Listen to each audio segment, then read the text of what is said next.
guys always got something new in here. New camera system. Went from the little blue We're dot to live. the little white dot. We're Yeah. live. Yes. How do you know? How can you tell? Because it says live. Why does my face look orange? You know, I'm gonna tell everybody I got a good tan. So good, good afternoon, everyone. This is our Facebook session for the month of February. So I'm excited. I tell you, I really have been looking forward to this session this week. As I hear about all this massive snow we're supposed to get tomorrow, but I do appreciate the time we have together. We're spending about an hour together this afternoon for about 12 to 1. Be with Kelly today, and then Matt, my partner, will be with me this evening. What I'm going to ask is, if anyone's tuned on at this point, if you would just let me know. We have a new camera system, because whatever was going on before, we got a new camera system. So I was just asking if anyone's tuned on, if you could let me know, does the visual look okay? No jokes about the visual, right? Does the visual look okay? And do we sounded okay coming across the airwaves? I just want to make sure that we're able to communicate and move it. If something happens, as usual, where we have or what we've certainly done in the past, if we have a glitch, we'll just shut it down and fire it right back up. Don't leave us. But yeah, so we had a big day here yesterday. I want to share with you a little bit about what we talked about with the arrest that happened Friday afternoon. And then just kind of a couple of things where we're at with crime right now. We had a graduation on Friday. I want to talk a little bit about that. SRO Day was last week. And of course, we're in Black History Month, so I want to talk a little bit about Black History. We'll talk about the weather coming up. I was actually on an early call this morning. And then just some things that we have going forward the next couple months around the corner in our police department. But I do look forward to spending some time together. Alex says you're good. Alex, thank you, my friend. I kind of looked for that first, like, hey, Chief, we can hear you. Alex, you got to tell me though, is my face, is it orange and white? Is it kind of coming? I look like I'm a chameleon up here. The screen I'm looking at has got some different blends going on. So I hope it's not too bad today. So again, first thing I want to talk about is where we're at. Oh, I should lay some. So what we're going to do today is we'll have some open feedback. I'll share with you openly some things that are going on in the department. But these sessions are really for if we have any communication, things you just want to chat about, questions that you might want to ask. I'll try to be as open and transparent as I can, but I do want to lay out that if we get into a question about an open case, I'll shy away from that. I don't want to do anything or hurt anything about an open or active case, or a case that's already been in the Commonwealth Attorney's Office waiting to go to trial. I don't want to jeopardize anything that the detective's done, but I will try to be as open and transparent about situations and incidents as I can. So start out with, to give you a little bit about crime. I was just reviewing it. A friend of mine, his son is in college in the area and was looking at doing a class on statistics, or he's taking a project on statistics, and kind of talked about looking at crime data and how data points and it gears us at different times of the month, different neighborhoods, different locations, different strategies, and how we use that data to plan ahead. So we're just having a little bit of a conversation. I think we're going to be able to help him out. I think his project is going to be like, when do you see spikes in certain crimes? So I'm looking forward to helping him out a little bit and working with him on his college project. We have a great relationship with the colleges in the area, so I think that will go well. So I was just looking at the data, and we're always going to focus on gun violence and violent crime in our city. We had a rough year in 2023. We had a record low year in 2024 with shootings and homicides. When I say shootings, I'm talking about someone who's non-fatal, right? Suffers a gunshot wound but does not lose their life, and then homicides. So we had huge reductions in 2024, about a 27-28% reduction in overall shootings, non-fatal, and we had like a 52% reduction in homicides.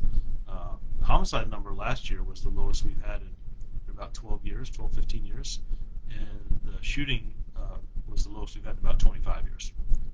There was just tremendous work, technology, engagement. I mean that in our communities, our youth, our faith leaders, different partners we have with the Commonwealth Attorney's Office, the fire department, human services.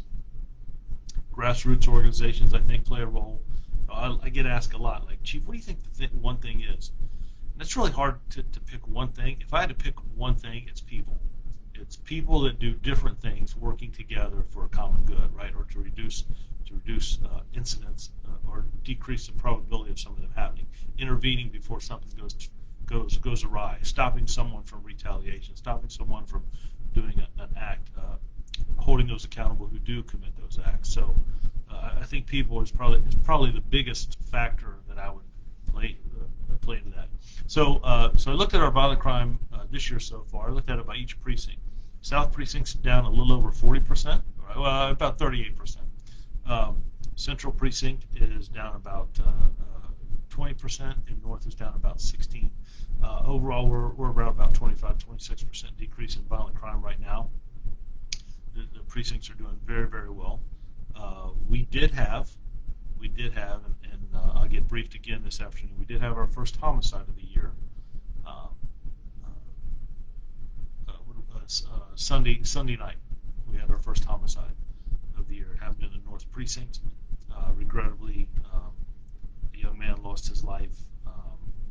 He was transported to a local hospital, area hospital, but he did succumb to his injuries, regrettably. The heart goes out to family. I know we recovered some evidence from processing the scene, and I'll know a little bit more about that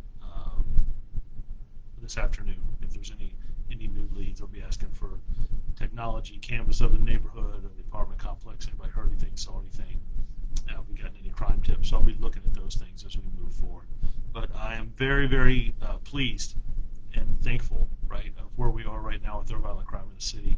Double-digit reductions in violent crime. I know that we're only a little over halfway through February, right? A month and a half into the year. But if those numbers were reversed, we'd be having a very different conversation. So I'm very, very appreciative of the work that the officers and detectives are doing. I think that played out in a case we're going to talk about. We had a press conference here yesterday I want to touch base on. But I should, my disclaimer, every time we talk about data points and patterns and trends, we do look at data. We are evidence-based. That's important. It helps me gauge, right? If we're having an increase in shootings or, God forbid, homicides or robberies or burglaries, we need to change our strategies. Take a hard look at what's some of the contributing factors. And if we're seeing a decrease, then we need to double down on those efforts and stay focused. And maybe what we're doing in some neighborhoods, we can do in others that might be seeing an increase.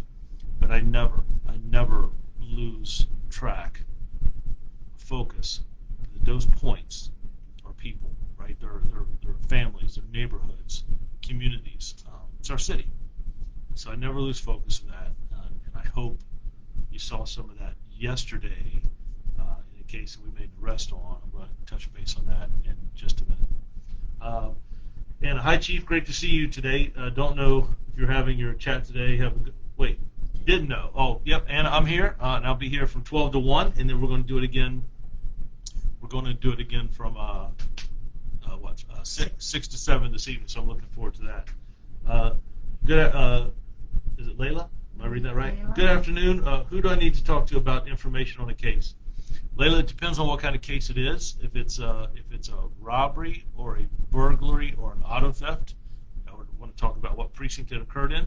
If it was a shooting or it's a homicide case, I would get you involved talking to the captain or the lieutenant of the Major Crimes Division. I don't want to use the wrong words here, so maybe Kelly can help me, but if you direct message us with a number and what the case is about, what category it is, you don't have to go into specifics. We can shoot you a call right after this, right after I get off this meeting. If it's okay, I'll get somebody to reach out to you, or I can myself, if that's what it is. Yeah, I just need to know a little bit about it. I'll get you in touch with the right. Or you can just send me your number, and I'll call you myself, and we can have the conversation over the phone, and I can link you up that way. But thanks for that question. That's great. Joy, good afternoon, Chief. Congrats on Friday's events. Great job. Joy, thank you. I appreciate that. It means a lot. So is that the last? All right, we'll come. As I was talking about, remembering that data points are people, right? They're not just numbers. Big news for us. Well, I should go back to Friday. Friday we had our police graduation. Cameron, good to see you, buddy. And thanks for coming to graduation. I appreciate you. Gotcha. Let me just catch up. Courtney, would you ever consider putting Newport News on First 48? Aside from it being a show about homicide, it helps explain how much detectives. Courtney, that's a great question. In my past agency, we did that. Those shows are challenging. It's really labor intensive on detectives. It's really labor because you have officers have to come back tomorrow. We got to reshoot again. You need to put the same uniform back on and the same clothes back on. It's got to look the same. I won't draw a line in the sand. I'm not opposed to it, but it's got to be. We have to talk about the time it consuming in what we do. We've done something like that before. We consult a lot. We get a lot of phone calls. If you want like body-worn camera footage, or can you send us a redacted version of a case file?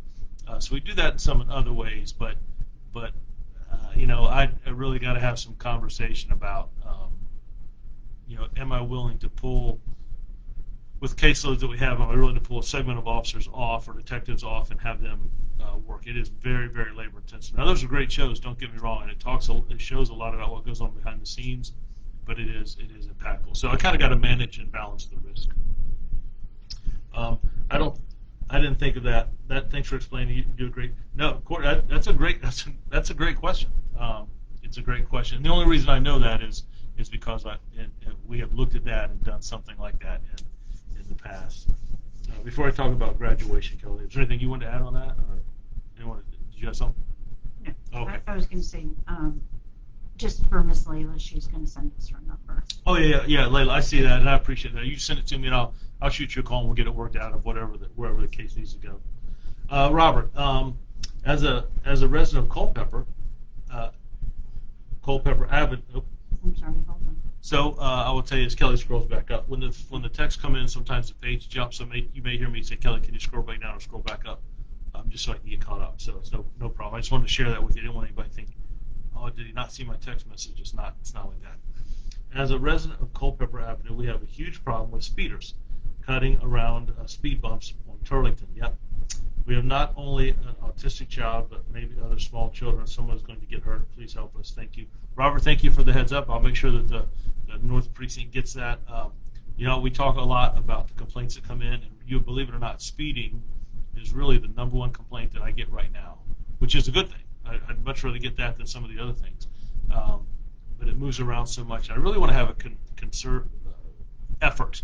I don't just want to do speed enforcement this day, that day, and right now we're going to talk about our graduations and the next one coming up. I'm really hoping to get a group that focuses on those speeding complaints. I want the precincts to have the ability that they don't have to be worried about the calls for service, so they can focus on speeding. I think I'm really going to get to that point in June. We've got a recruit class that just graduated. It'll probably take them about 3 months to get fully trained on the street now, and then another class that comes out in June. And when that class comes out, they will backfill. It will allow me the ability to give. We talk about, we want a traffic division, or do we want traffic officers in the precincts? And I think your point there, hey, on Turlington, here's the situation that a captain in that precinct has the ability to direct traffic enforcement to that particular area and stay focused with it. So I will certainly get that to the North Precinct. I greatly appreciate. That's really the best way. Hey, here's the concerns we have, and I would ask you, my friend, is it 24 hours a day, or is it primarily in the daytime or afternoon hours, weekends?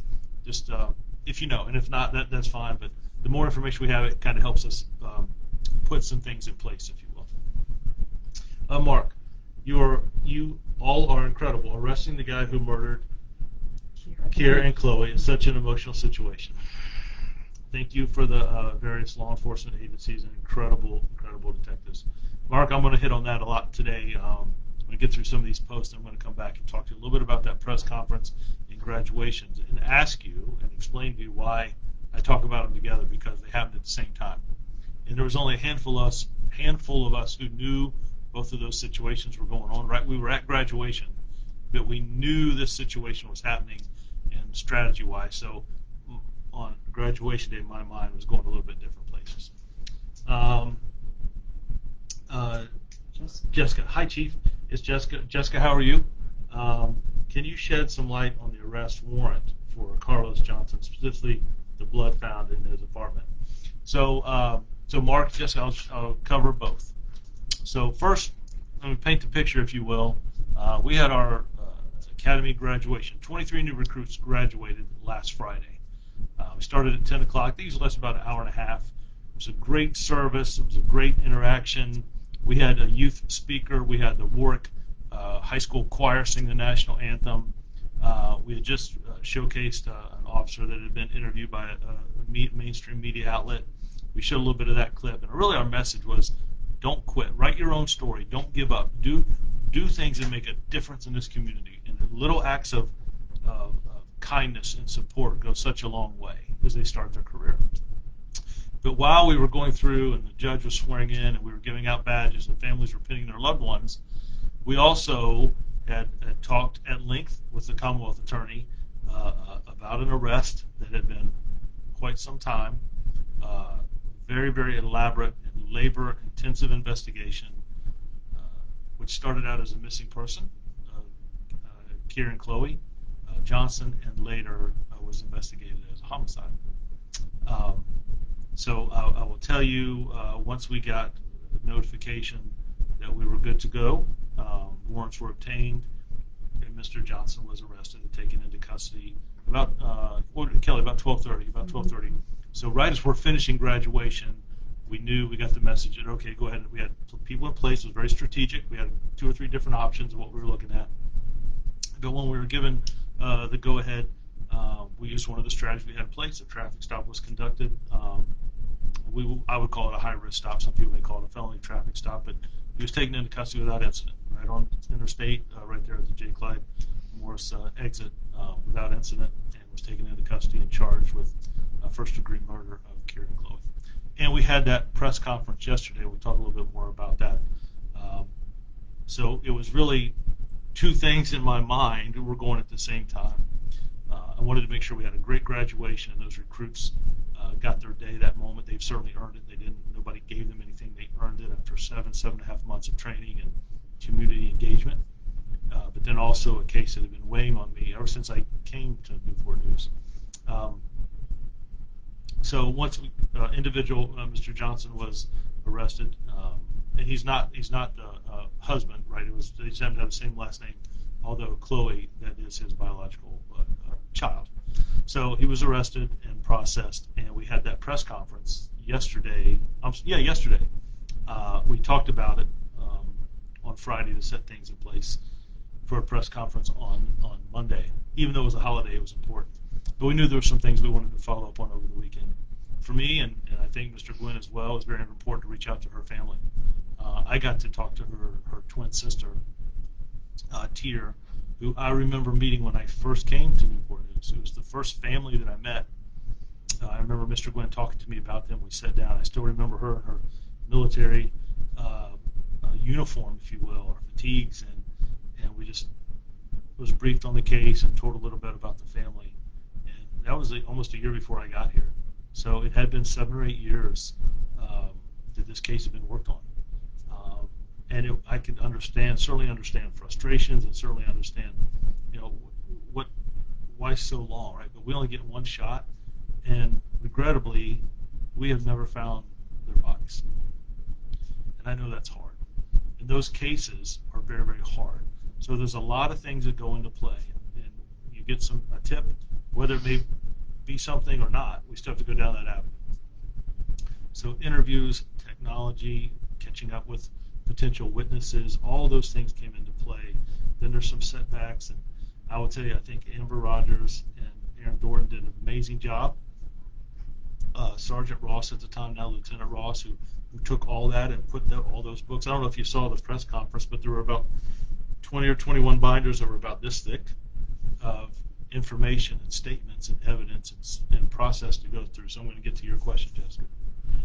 So it was a lot. So yesterday, Mr. Gwynn wanted to have a press conference here at police headquarters.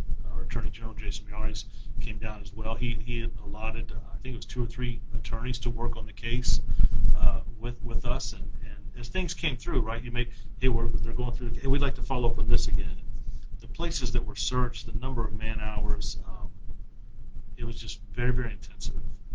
So I certainly understand after that time frame of families getting frustrated. I understand that. And I want to make sure that we, as Mr. Gwynn, all of us want to make sure that we get a thorough investigation. So after those years, that time frame, we made that arrest Friday afternoon. So it probably didn't hit me until Saturday morning. It's because your mind's going so fast and the arrest and the process and where we're at, and so that's why the press conference was held on Monday. Jessica, to your question, you asked specifically about blood found in the apartment, and we talked about, Mr. Gwynn laid it out, and I would say here and now, those questions, that all has to come out in the court of law. I don't want to do anything that jeopardizes or causes any concern in the ongoing preparation now for the case. The arraignment will be next. That probably would have happened this morning if all went according the way it should. It should have been arraigned this morning. But I can't talk about anything specific. I can't talk about evidence recovered. Not once an arrest is made and we're in now, it all has to play out in court. And I'm sure there's going to be a lot of details and questions, but it really needs to be in the court. I wouldn't do anything. I think we owe that to, first off, Kira and Chloe. And we owe that to her family, her mother, her sister, and their families as well. I want to make sure that we have the best case, preserve the best case, presented to a judge or jury, whichever way that plays out. So it's a very fair question. And Jessica did we see the interview she did with, I got to watch that. I thought that was really well done. And conversations you had with her, I just remember sitting next to her. And I remember those conversations. And when I got to call her on the phone, when she was telling me about the new addition and all that to her family, I just wanted to hear her voice. And I heard her talk with you as well, is that, hey, now we start over with the court process, and she's right. But I don't want to do anything that would jeopardize that. So hope you understand where I'm coming from with that. You've been doing this a long time, so I'm sure you know where I'm at. I can't talk about the case like that openly. But yeah, it was certainly emotional. Friday and Friday evening, and then yesterday. Oh, Robin, good afternoon, Chief. Great to always be here to listen to amazing work. Stay safe. Thank you for all. Robin, thank you. It's great to have you. Thanks for joining us this afternoon. I'll be back again this evening. But I appreciate you tuning in and listening. You're great, and thank you for some of the questions and comments that you've made over the last few sessions we've had. So it's just really good to have you on board. Jasmine, good afternoon, Chief. You're great. Thanks for everything you do. Jasmine, I appreciate you. Look, it's a team effort. I'm telling you, I am humbled to work with such great people, such talented people, and committed. We talk about that arrest and the press conference, and the one thing that I would, to our citizens and to Tier and her family, is never, never, never give up hope. Some cases, evidence is there, the witness is there, and the individual who committed that crime is right there. In other cases, it takes maybe months or a year. In other cases, like we saw, it may take close to a decade. In cold cases, we were able to start that cold case unit by support of our city council or city manager with staffing and resources, and the two detectives that make up our cold case, or the two detectives that were on this case. Amber and Aaron have just done a great job, and I just cannot tell you how much I'm impressed with the work they did. You saw those novels that were put together. But yeah, I don't ever give up hope. And I do encourage, before I go into the next post, I do encourage citizens, if you know something, if you've heard something, to come forward, right? To let us know on that particular case or any case. And I know all the things about, well, I'm afraid to say this, or I'm afraid to say that, or do I want to get involved? There's ways we can work around. Sometimes someone may come forth with information and not want to testify, and we might have to. It may take us 2 or 3 months to find another way to get that information, but still bring it forward. Let us look at that, and that's important. Good afternoon, Jasmine. Good afternoon, Chief. Jasmine, thank you. I appreciate it. Jessica, also, can you share the nature of the traffic stop for Carlos Johnson? Yeah, so Jessica, just touching base. Once we got the information, we knew where he was at. That we, like I said, we had 2 or 3 different strategies in place of how that arrest was going to happen once we got word to go forward. In conjunction with the Commonwealth Attorney's Office, we had Chief Creswell and the detectives had kind of put like 3 different scenarios of what we were going to do. Once we saw where he was at, and at that particular time frame, we believed that a traffic stop was the best option. They did a great job, just like they're trained to do. We did what we call a high-risk traffic stop, or a felony traffic stop, if you will, someone that has those particular charges. But it was taken into custody without incident. There was no vehicle pursuit. There was no foot pursuit. He was taken into custody without incident. Went very, very smoothly. I think part of that is because of the preparation and the professionalism that the officers used and how that was coordinated. It really, I mean, there's not really much more to it than that I can talk about. The traffic stop did happen right there on Interstate by the J. Clyde Morris exit into our city, and it went as smooth as it could go, right? But they did look at a couple different scenarios of how he was going to be taken into custody once we had to go ahead, and with what we had at the time, the traffic stop was the scenario that we went with.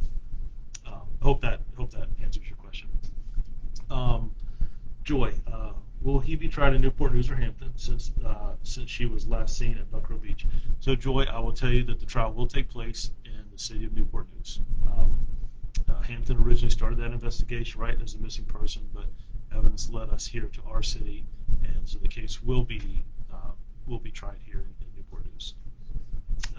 Mark, you have done an incredible job reporting on that case. The stories. Oh, she's talking about Jessica, right? Mark, yeah, I would definitely agree.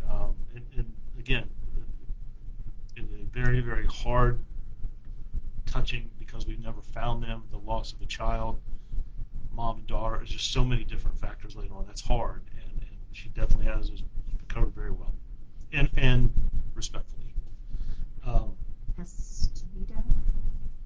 Miss Bowie. Afternoon to my second favorite chief. Keep up the good work. Well, I will tell you, Miss Bowie, Chief Bowie over in Suffolk does an amazing job. I got to spend some time with him last week. He hosted the Hampton Roads Chiefs of Police Association. I don't know if I got voted to be the president of that. I'm not sure how that happened. So they gave me a hard time, but we got to be over in Suffolk, all the chiefs in the Hampton Roads area. Federal agencies, Coast Guard were all there. We had a really good conversation. Talked a little bit about immigration issues in our communities and our cities. But it was your husband put on a great venue. I really enjoyed it. He's a good friend of mine and great guy. So if I'm number 2 behind him, I'll take it. I'll take it. But thank you for being here today. I greatly appreciate you. And please say hello to my friend. And you guys be careful. I understand south of the south is going to get a little bit more snow than we are here. So you just guys be careful. We'll talk about the weather a little bit. I had a conference call early this morning, and we'll probably do another one today and tomorrow. We had it's good, the different city agencies talking, schools, police, fire, public works, human services, city management, and all that.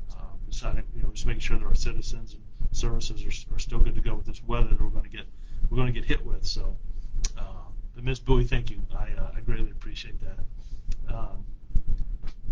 Jamie, thanks for working for with our community. Yeah, Jasmine, absolutely. No entity can do it alone. It has to be a collective effort. I think our mayor and city manager, city council really stress that, people working together and sharing, because there's something that police can add to a situation, there's something fire can add, there's something that schools can add. But you bring all that together, and it really puts forth the best, I think the best outcome, if you will. So yeah, it's important, and have those relationships. If you pick up the phone at whether it's 9 o'clock at night or 2 in the morning, in some situations, it is very, very beneficial. So I appreciate you for recognizing that, but it is very, very important. Whitney, thank you for all the police department, law enforcement. I pray the family gets foreclosure. Yeah, I will tell you, Whitney, it is devastating. I cannot even imagine. And I know, I think I said it yesterday, anything that happens from here on out, can't bring anybody back. But I hope it tells the family that they're not forgotten, that Kira and Chloe are not forgotten, and I hope it allows them some closure in their lives. And like I said, now things have to play out in the court of law. Jennifer, good afternoon, Chief. Jennifer. Thank you. Thanks for being here today. I appreciate that. Thanks for tuning in. Jessica, Chief, what was the missing link that allowed him to be arrested Friday after so many years? Jessica, again, same thing. I can't go into that. Certain things had to fall into place. The investigation. You can imagine how thorough. Maybe you saw those novels. I mean, I think there were 20 or 21 novels of binders that had to be gone through, and there were just a lot of different things. We only get one shot, so we want to give it our very, very, very best effort. We owe that to the families. But I would be premature to put that out today in this setting. It didn't come out in the press conference. I can't put it out here because I need to make sure, out of respect for Kira and Chloe and our family, that we put the best case forward, the best opportunity, and Mr. Gwen Shop to do that. So it's a great question, but I can't talk about that here. Ms. Cecil, is that right? Mm-hmm. Good job on the arrest, Chief. I'm sure the family will some answers and keep up.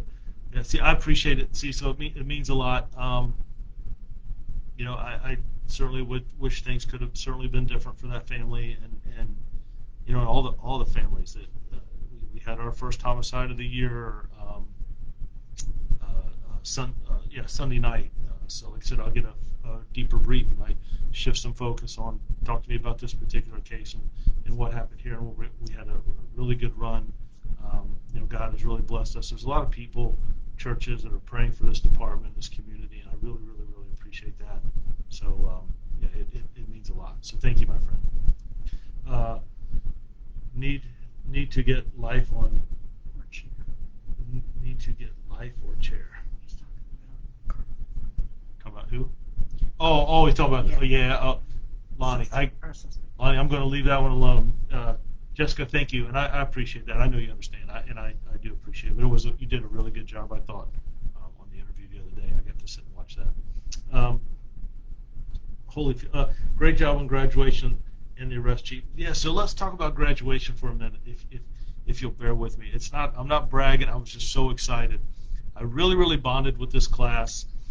You may have heard me before that in our academy, we had 23 graduates. We shut everything down for a week. We take them out of the classroom. And we try to do stuff in the community. They read to kids at elementary schools. They interact with homeless people who are suffering from drug addiction. They walk in neighborhoods. We work at the food bank. But this class partnered with the Boys and Girls Club, and they built a playground at the club right there around Dresden, South Morrison area. You can drive by that club today and see kids playing on that playground. So we really had a good time. They spent 2 or 3 days working on that thing. It is, man, I got to go spend some time with them there, and I mean they were working. They weren't like sitting around. They were working. I'm glad it passed inspection, right? All the bolts and screws. But that class came together. They had a great time. They did some dance video. I don't know what that was. I don't know if that was the electric slide, Kelly, or what they were doing. Some of them had some rhythm. Some of them we got to work on a little bit. But I'm not judging any of them. I just really, really enjoyed it. 23 recruits. We had people from all over. We had people flying from California, people from Florida, people from Nevada, the Las Vegas area. We had people all the way up from Gloucester, right? And right here in Newport News, it was a very diverse academy, a class. And when I talk about diversity, I'm not talking just male, female, and I'm not just talking about skin color. I'm talking about differences in backgrounds, where they had been in the military, where this was their first real job, or if they had changed a career direction and they wanted to do something more. It was just a very, very diverse class, and they bonded, they came together. Even the ages were different.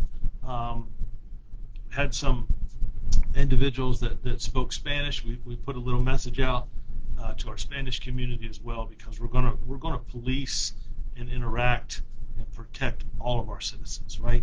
We're going to work with all of our citizens. It doesn't matter race or zip code or standing in society. That doesn't make any difference to me. But I really enjoyed it. And then we had the Warwick High School Choir come and sing the national anthem. And I was getting worried. I hadn't heard them rehearse. We're getting close. I was talking to Kelly, like, are they going to make it? Then I see the school bus pull up. Now get this. This is like classified. I've only shared this with 2 people. I was a little nervous. Now I told you other things going on in my head. But I'm trying to make sure that everything fits. And the class comes walking in, and they look amazing, right? They looked like they were getting Carnegie Hall stuff. They looked amazing. So they're walking down the aisle, and I asked one of, like, are you guys nervous? And this female student looked at me like, Chief, we got this. And I'm telling you, we just had a moment where she smiled, and I kind of chuckled, like, you know what? It's all going to work out. So they came in, they did the national anthem, knocked it out of the park. Before I get to our guest speaker, it's kind of ceremonial for police chiefs to do the last inspection, right? So military folks will understand. You have your uniform on and your press, like right before roll call, you do an inspection before you go on the street. So a ceremonial inspection. So the chief of police, the recruits, 23 lined up in a straight line, and I go through and inspect each one, right? Make sure the uniform's straight. I use that to also have some conversation. Who's pinning you today? Who do you have coming for your graduation? Don't be nervous. Take a deep breath. All those things, right? But on this graduation, it's something that I've thought about. I had 2 assistants help me. One was a 7-year-old little girl, and one was an 11-year-old little girl. And to see them walk with me by each recruit and look up at them, right? Some of our recruits were about the same height. We had some short. But to look up at the recruits, and I used that in my remarks to them during the ceremony. Remember how youth look at you. Remember how young people look at you. You're in uniform, you're in a situation. People look at us all the time, right, in what we do. But remember how young people look at you. They're always going to be looking up to you. Take time to interact with them. That's important. So we get through the inspection, we do the national anthem, and our guest speaker is a junior from Mitchellville High School. She's in the JROTC, and she spoke, man, she told a very, very emotional story, some challenges she had in her life, and she just told those recruits, don't ever give up. Don't ever give up. It was touching, man. Melina was just amazing in how she delivered. So we go through, and the last thing I'll share with you, we always meet with the recruits the day before, myself and the other chiefs, so 4 of us, myself and the 3 assistant chiefs, and we give them some words of advice and expectations. We actually called the expectation speech, and Chief Creswell gave some really inspiring words by, if you're a college football, Notre Dame, by Lou Holtz, their famous coach. I didn't have anybody. I tried to think, how do I top Lou Holtz, right? So I think I even said it at graduation. I picked a figure from English literature that would really connect. And I said, I got some encouraging words from Rocky Balboa. And some of those students looked at me like I had a third eye, right? They're like, who? Who is that? So I just talked about, in the movies, how his challenges, and he was always up against harder opponents, but he never quit. No matter how many times he got knocked down, he got back up and he kept moving forward. He never quit. And the person that does that is very, very hard to conquer in life. And I talked about the things that you're going to see and respond to and have to deal with. It may affect you emotionally. That's okay. We have things, checks and balances put in place. But don't give up on each other. Don't give up on this community. People need you. And treat people with respect. Know your why. That's one of the conversations that Melina had with them.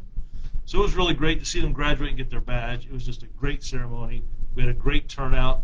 Our Commonwealth attorney was there. One of our city attorneys was there. We had people from code enforcement and our clerk of courts was there. Rob Coleman, who's a city councilman, also a rep, he and Hal from the Boys and Girls Club. They built that playground. It was just a great day, and I'll tell you, there was a great class. They're going to do great things in this community. Now, come June, now what are we in, Kelly? End of February, March, April, May. June is our next class that will graduate. They're in right now, about halfway through. And there's another 23 in that class. And I'm excited for them to graduate. And we're filling the class that will start in March. Our goal is to get 20 to 25. I think we're about 15 or 16 right now. And they will start in March. I did, as a matter of fact, I did a couple interviews yesterday, and man, there's some good people. God has blessed us with talent coming to this organization, and I'm very, very thankful. This community is going to certainly be blessed by some of the individuals I got to talk to yesterday, and the people that do this job. So I didn't mean to go off on that. It was really, really, really a good ceremony. Susan, hey Susan, I saw Venuti from Richmond. He said to tell you hello. Susan, tell him I'm glad they've got a chief there now at VCU, and Clarence Hunter is a good friend. They got a great selection. He'll do great there. Chief Venuti is certainly big shoes to follow, man. Not only in the police department in Richmond, but at VCU. But mentor to me. Yeah. Please tell him I said hello, and they made a great choice. They did a great choice. Jennifer, my son was killed in Gloucester, and it was covered up. They hid the gang stuff. The 25th will be 3 years. A couple of the gang members came from your way. Justice for. So Jennifer, let me first say this. I'm very sorry for your loss. I'm sorry I'm not real familiar with the case and the situation there in Gloucester. I do have a great relationship with the sheriff there. But I'm sorry for your loss. And I would say don't feel bad about picking up a phone and calling and asking, can you tell me the update on the case, or where I don't know, I don't know if they made an arrest in the case or not, but and I don't know if you're comfortable, but how I would love to know. You don't tell me his name, but how old was your son? And I'm very, like I said, I'm very sorry. I'm very sorry, and I do know, like I said, I know the sheriff there very well. So yeah, it's hard. I'm sorry. Information before the traffic stop. I don't know when it's hidden. Yeah. Well, I didn't maybe find it. did we do it or did they do it? I didn't do it. Just looking at a post. Let me just go up and look at it a little bit. Can I see it? This post that came in. When you say once you got the information before the traffic stop, you mean info that finally linked him. So the traffic stop was made because we were given the go-ahead to make the arrest.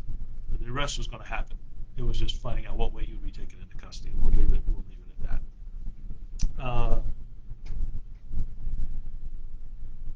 Okay.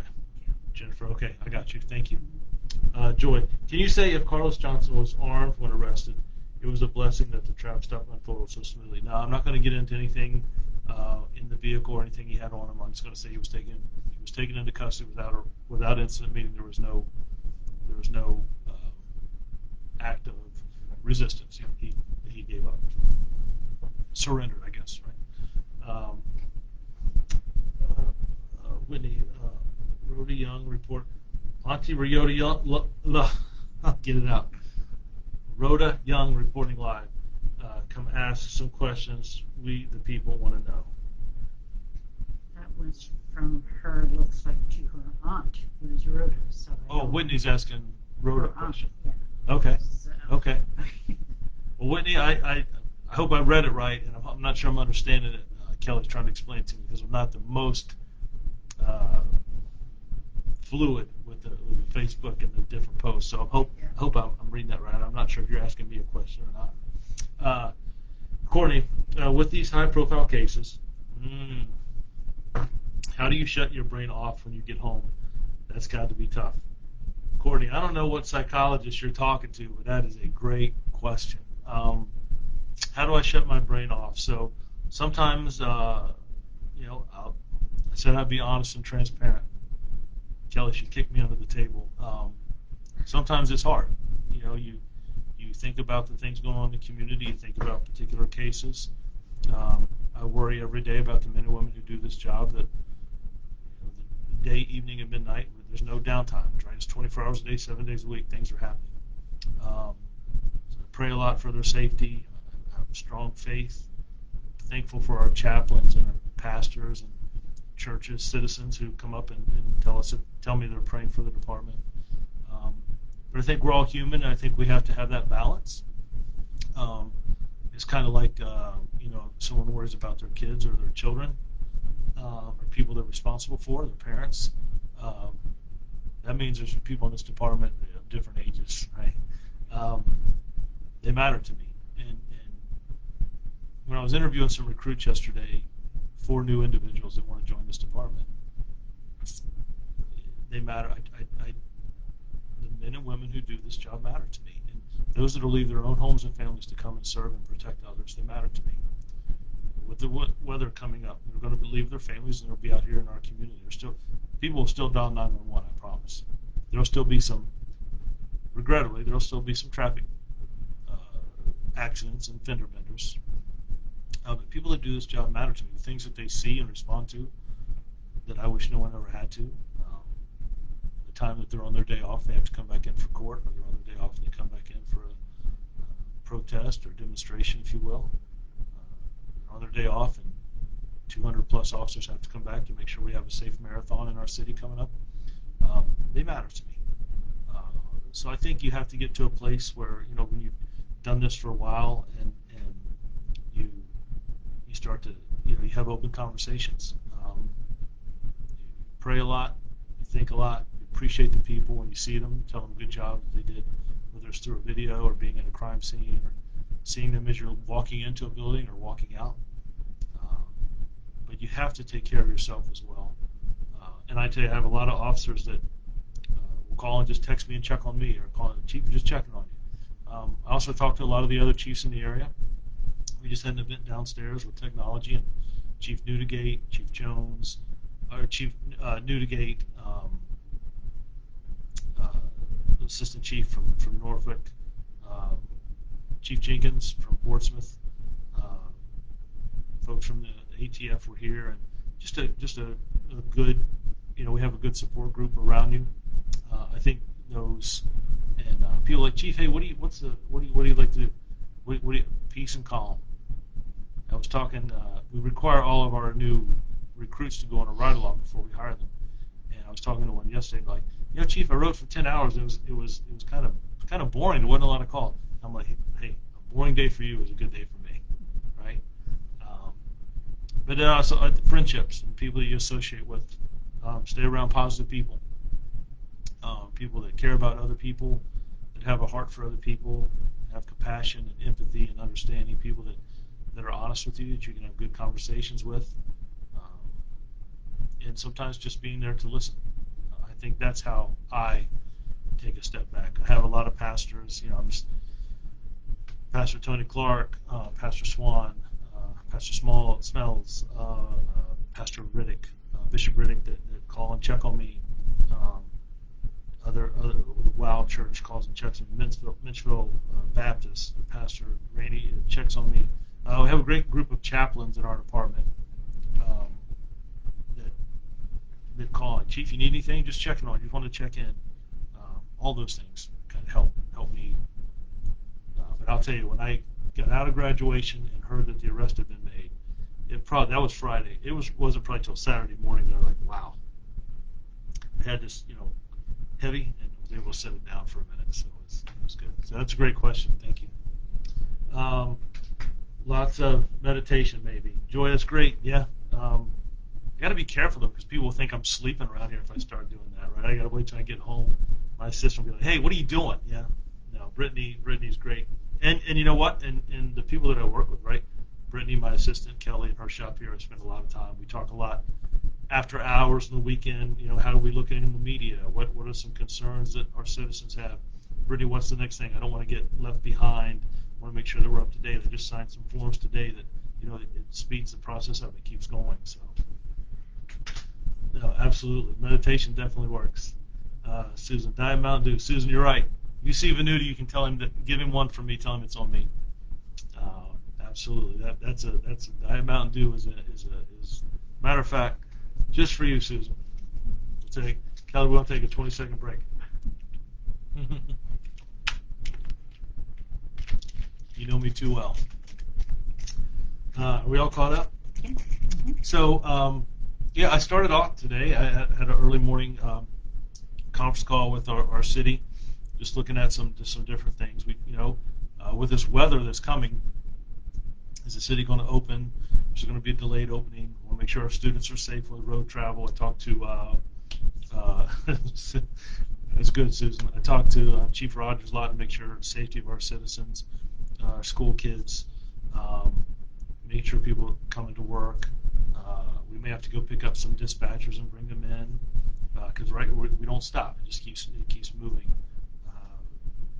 But also, right, our homeless shelters. We want to make sure that I don't want people out in the elements.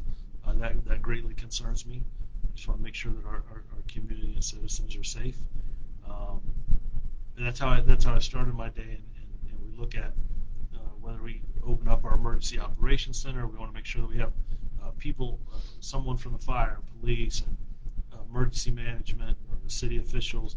We're all in one room, right? So we can make decisions and do the best for our community. So it's really impressive to me to sit back and just watch how all that works.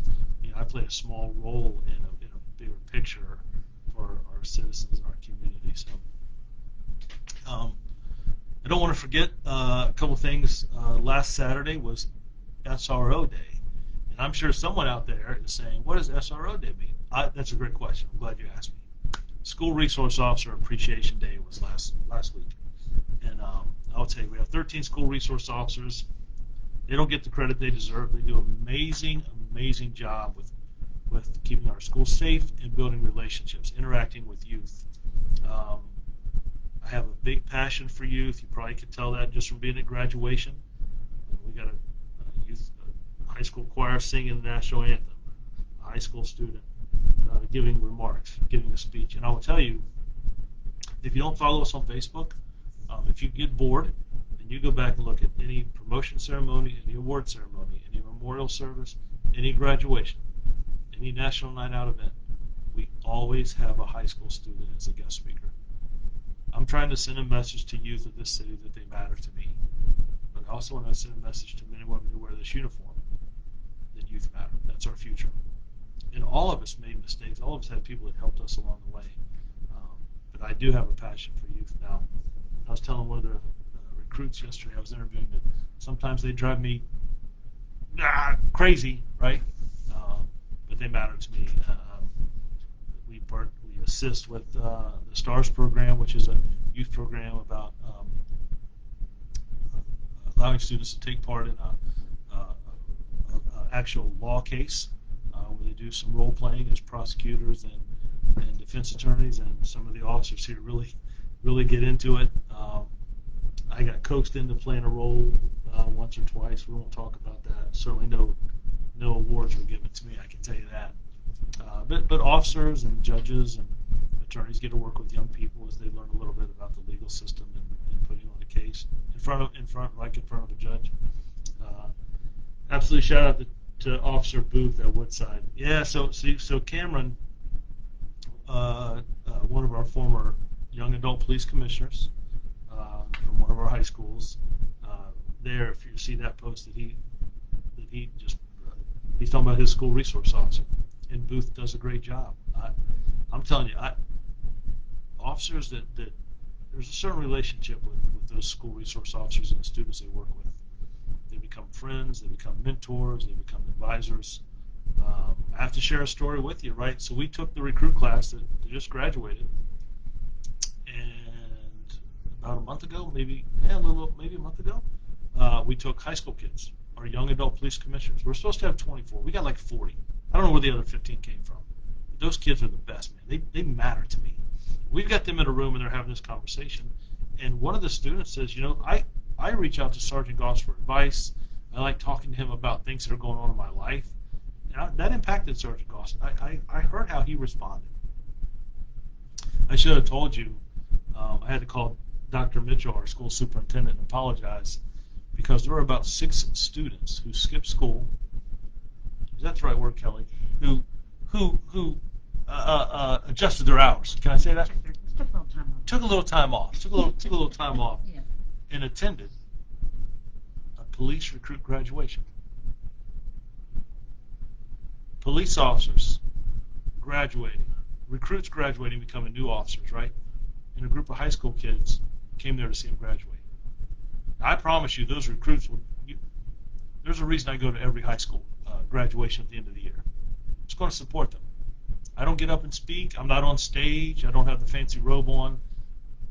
But I'm in a section where they know I'm there. Their parents know I'm there because they matter to me. And for those students who chose to come to graduation on Friday and saw recruits graduate, that's impactful. That's how you build relationships. That's how you make things better. I think we owe that. You know. The forums next month. Oh, that's right, the open High forum, school right? Yeah. forums, So yeah. I should. So every March, right? March. Spring. Thank you. I like to go to have a forum with high school students, and not just me. There'll be 3 or 4 other officers join me, and I really will do the opening and say why we're there, and then just take questions. But instead of having a one location, I go to the high schools. This team of us will go to the high schools, and those young adult police commissioners will facilitate that conversation. Some schools have up to 100 or 125 people into an auditorium or the cafeteria. They just ask questions. Let me tell you, the most famous ones in those sessions are the special victims detectives that talk about sex crimes, relationships, stuff you post, pictures you post on the internet. And the other individual who gets the most questions is those that come from forensics, right? Well, how do you get blood samples? How do you process a scene? And what are you looking for when you do measurements? And how do you lift a fingerprint? And what's the worst scene you, or how many times? Those two get the most questions. But I like going to their backyard and opening ourselves up to be transparent and talk a little bit about law enforcement, talk about their police department, and field questions that they have. So I think that's it's one of my funner things to do. March and April, I also want to go out to some of our Hispanic churches and do what I guess I would call an open forum. Talk a little bit about how we're going to interact in our communities, how that they matter to me, and just field questions that they have. So instead of asking our Hispanic community to come here, I'm going to go to some Hispanic churches and offer that if they have questions for me. We do have a Citizens Hispanic Academy that's getting ready to start. We currently have a Citizens Academy that's going on right now. I got to have some opening remarks with them last week. Monica White just does an amazing job, and you know, of all the classes they get, whether they learn about drugs, whether they learn about forensics, whether they learn from detectives, whether they learn about patrol officers, whether they learn about our Marine unit, at the end of it, their favorite time is that time they have with Monica. Monica White is a civilian. She does, her and Anna both do a lot of stuff with our volunteers, our civilian side.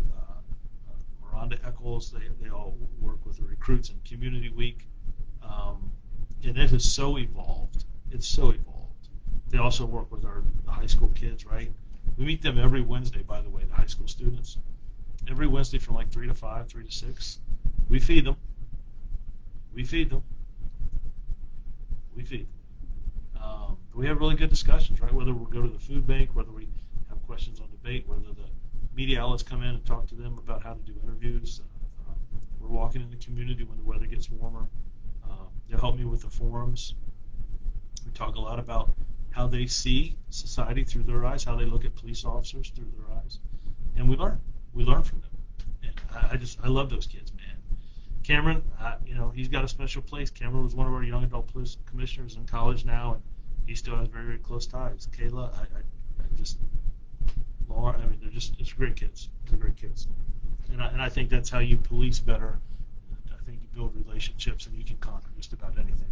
You may not have, you know, trouble things happen, but getting through those things is I think where relationships play such a key role. So we talked about graduation. We talked about the press conference we had. Talked about our SROs, my appreciation for them. Please be careful with this snow day coming up. I know we're running up on time. I think it's supposed to start snowing like tomorrow afternoon, early afternoon, so please be careful. Pay attention. Slow down. Nowhere is worth getting to that fast where if you have an accident, can't get there at all. Let me close on this. February is Black History Month, and I think if you follow us on Facebook, I think we had some posts on there, and we talked about some leaders, if you will, a couple individuals that have made an impact on me. I never knew them, just read up on them. One is George Austin, African American police chief that we had here, World War II veteran. He wasn't allowed to drive a car when he first got here. He could only work certain beats. He went through the ranks and worked hard and became chief of police in this organization. The only person I know in the department is Chief Grinstead. George Austin actually hired him towards the end of George Austin's career, in the beginning of Chief Grinstead. He hired Chief Grinstead. And I just hear stories, and then of course Chief Grinstead knew him after he retired. But I have met people in the community who know him, and they talk about how he never met a stranger. He would shake hands and meet with people, sit with people, talk to people, and I think that is the foundation of good leadership in a police department, of having interactions. You're never going to make everyone happy inside the organization or outside, but how you treat people. How you treat people matters. Also, Black History, I'm a big baseball fan, and I'm a big Jackie Robinson fan. Documentaries, movies.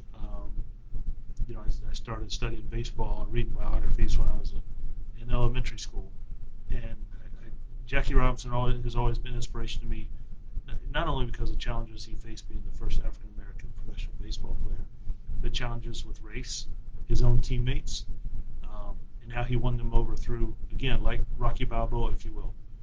Get up, go out on the field, give 110%. Doesn't matter what you say or how you treat me. I'm going to be right back here. I'm coming back tomorrow. I'm coming back tomorrow. If I get hit by a pitch, I'm coming up again 2 innings later. Just his determination. I just think the more and more I read up on him, families that knew him, or family members, individuals that saw him play, and I'm not just talking about his talent on the ball field. I'm talking about his determination, his heart. But I do want to certainly recognize Black History Month, African men and women who contributed to our city and also contributed to this department. I appreciate you. Different challenges that you've had to face that I haven't. I appreciate you. You matter to me. And you make all of our lives better. Right? One thing I learned from Melina in her speech that she talked about on, and I'll end on this, Kelly. I apologize. One thing Melina's speech was, she talked about being good to people. If you get bored, go to the Facebook page and pull up I think it's still posted there. You can watch the whole graduation. About 15 minutes into it, Melina speaks, and she's about this tall, right? So she comes up there, and just her speech was like, "Be good to people. Don't quit, and treat people the way they want to be treated." I just think that's the secret. So, Kimberly, appreciate that. Exactly. Thank you. Time to Anna, what do you say? Time to wind down and eat something before your next meeting. Oh my gosh, yeah, but I'll try to find something. I appreciate y'all joining me today. Like 102, that's not too bad. We got this new camera system. I'm kind of stoked about it. I don't know though. It makes my face look a little orange. I don't know. We'll work on that. Yeah, right. But we didn't have any glitches today, so I appreciate the time and effort. Thanks for spending some time with us. I think this helps a little bit, just to open some conversation. I'll be back again 6 o'clock, right? Me and Matt will be here at 6 o'clock this evening doing another session, so certainly invite you all back. But again, thank you for your time. Please be careful with this weather coming, and God bless you guys. I appreciate you. Thank you.